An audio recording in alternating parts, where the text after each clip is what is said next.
Assalamualaikum warahmatullahi wabarakatuh. Salam jumpa kembali untuk anak-anak sekalian. Salam sehat selalu tentunya. Kabar Anda tentu sehat semua ya, seluruh keluarga. Dan semoga kita tetap dalam kondisi di bawah lindungan Allah Subhanahu wa taala. Amin ya rabbal alamin. Baik, kali ini kita akan melaksanakan pembelajaran dengan materi pembelajaran fisika, yaitu tentang induksi elektromagnetik. Induksi elektromagnetik ini merupakan materi fisika untuk kelas 12 IPA. Dan langsung saja kita mulai untuk membahas materi induksi elektromagnetik tersebut. Kalau kita mengingat bahwa pada percobaan Faraday, yaitu timbulnya GGL yang terjadi akibat adanya gerakan dari magnet batang. Kita sudah melihat di sini bahwasanya magnet batang itu memiliki garis-garis gaya magnet yang apabila garis-garis gaya magnet ini bergerak pada sebuah kumparan atau bergerak di lingkungan kumparan, maka nanti pada ujung-ujung kumparan tersebut akan menghasilkan GGL. Dan besar GGL itu pertama dipengaruhi oleh jumlah lilitan kumparan. Ketika kita gerakkan masuk dan keluar kumparan, maka dia akan menghasilkan GGL dengan dibuktikan nyala lampu dan galvanometer jarumnya menyimpang. Penyimpangan galvanometer kecil dan lampu redup ini menunjukkan bahwasanya GGL-nya kecil. Kemudian kalau kita bandingkan dengan kita gerakkan masuk dan keluar pada kumparan yang jumlah lilitannya banyak, maka akan kita dapatkan nyala lampu yang terang dan sudut penyimpangan dari jarum galvanometer juga besar. Ini menunjukkan bahwasanya jumlah lilitan sangat berpengaruh terhadap besar atau kecilnya GGL. Dan selain itu, yang mempengaruhi besar atau kecilnya GGL adalah dari kecepatan fluks magnetik yang dilingkupi kumparan. Maksudnya, ketika kita gerakkan pelan-pelan, maka nyalanya kecil. Tapi kalau kita gerakkan dengan kecepatan kecepatan tinggi, maka GGL-nya juga besar. Sekarang langsung kita nyatakan dalam bentuk teori atau rumus-rumus. Yang pertama kita bahas pada kesempatan ini adalah tentang GGL induksi. Sebagaimana hukum Faraday yang menyatakan bahwa jika jumlah flux magnetik yang memasuki suatu kumparan itu berubah, maka pada ujung-ujung kumparan akan timbul GGL atau gaya gerak listrik induksi.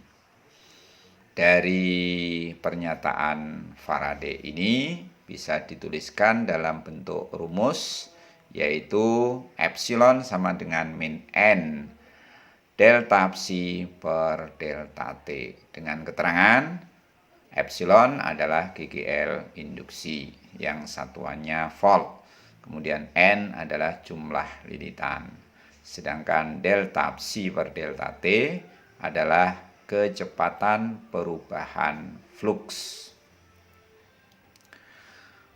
Selanjutnya kita teruskan dengan contoh soal. Sebuah kumparan dengan jumlah lilitan 200 lilitan dalam waktu 0,1 detik menimbulkan perubahan fluks magnetik sebesar 3 kali 10 pangkat min 3 Weber. berapa GGL induksi yang timbul pada ujung-ujung kumparan tersebut. Anak-anak, di sini kalian harus menulis di dalam rangkuman. Selain soalnya ini juga ditulis diketahui ya, sebagaimana biasa diketahui. Kalau kalian lihat di sini, Bapak kasih bantuan ya untuk nulis diketahui. N adalah 200 lilitan, kemudian delta T 0,1 detik. Yang ketiga delta psi 3 kali 10 pangkat min 3 Weber. Ditanya epsilon ya, kalian tulis, dan jawabannya bisa kita lihat di keterangan ini. Rumus yang kita gunakan ya tentu yang barusan kita tulis tadi, yaitu epsilon sama dengan min n delta psi per delta t. Karena kita sudah mengetahui bahwasanya yang ditanya epsilon dan n-nya tadi 200, maka bisa kita tuliskan epsilon sama dengan min 200. Delta psi-nya kita isi 3 kali 10 pangkat min 3. Kemudian delta t-nya kita isi dengan 0,1. Berarti berapa ini hasilnya kalau kalian hitung? 200 kali 3 kali 10 pangkat min 3. 200 itu ada nolnya 2, 10 pangkat min 3 dengan 200 itu masih 10 pangkat min 1 ya hasilnya.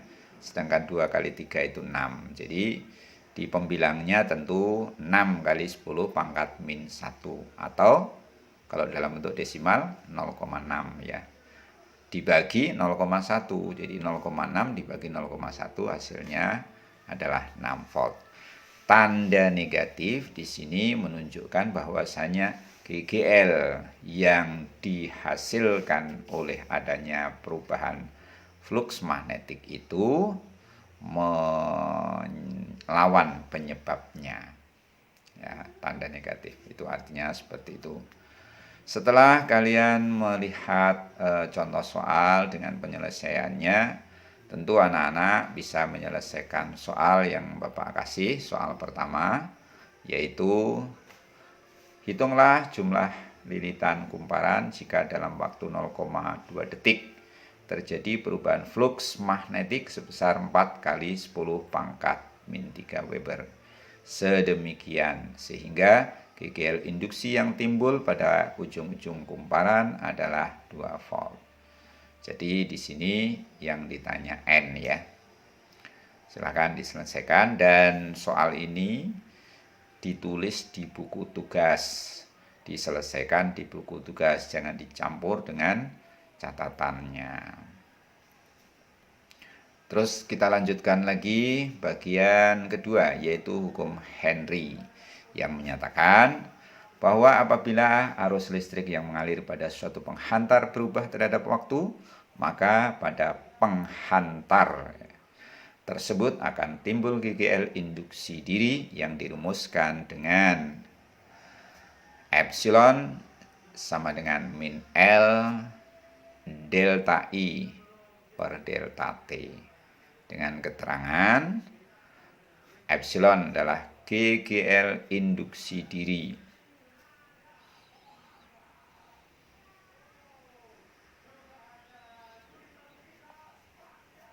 dengan ya, epsilon adalah GGL induksi diri, satuannya volt. L adalah induktansi diri kumparan, satuannya Henry. Ini di sini ada sedikit kekeliruan penulisan ya. Harusnya delta I per delta T, bukan delta psi. Di sini tertulis delta psi per delta T. Dan keterangannya kecepatan perubahan flux. Ini kalian rubah menjadi delta I per delta T. Deltanya tetap segitiga ya. Jadi segitiga I dibagi segitiga T. Dibaca delta I per delta T. Dan keterangannya di sini bukan kecepatan perubahan flux, melainkan apa? Kecepatan perubahan arus. Dan satuannya bukan Weber per sekon, tapi ya ampere per sekon. Ini merupakan rumus yang kedua, yaitu tentang hukum Henry. GGL induksi diri. Tentu kita teruskan dengan contoh soal ya. Contoh soal, perubahan kuat arus listrik sebesar 20 mA terjadi selama 0,1 sekon, sehingga menghasilkan GGL induksi diri 0,3 volt. Hitunglah induktansi diri. Yang benar pertanyaan ini kalian rubah kata-katanya, induksi diganti induktansi. Jadi hitunglah induktansi diri yang dimiliki oleh rangkaian tersebut. Sebagaimana dalam penulisan, di bawahnya nanti kalian tulis diketahui, ditanya. Dan di sini Bapak langsung penyelesaiannya. Yang kita gunakan rumus tadi, yaitu epsilon sama dengan min L delta I per delta T. GGL-nya kita isi 0,3. Kemudian L atau induktansi diri yang ditanya masih tetap kita tulis. Delta I-nya berapa? 20 miliampere, berarti 20 kali 10 pangkat min 3. 20 kali 10 pangkat min 3 kalau dinyatakan dalam desimal tentu 0,02. Sedangkan delta T-nya kita masukkan nilai 0,1. Bagaimana untuk mencari L-nya di sini? Ya, tentu 0,3 kali 0,1. L sama dengan 0,3 kali 0,1. Tentu dibagi 0,02. Coba hitung 0,3 kali 0,1 hasilnya berapa? 0,03 ya. Dibagi 0,02 hasilnya tentu 3/2. 3/2 dinyatakan dalam desimal 1,5. Karena L induktansi diri tadi satuannya Henry, maka di sini L sama dengan 1,5 Henry. Setelah menyelesaikan soal, tentu setelah melihat soal tadi, melihat soal dengan penyelesaiannya, anak-anak tentu bisa menyelesaikan soal kedua. Soalnya sebuah kumparan yang memiliki induktansi diri 0,5 Henry menghasilkan GGL induksi diri sebesar 400 mV. Tentukan perubahan kuat arus listrik yang dialami oleh kumparan tersebut.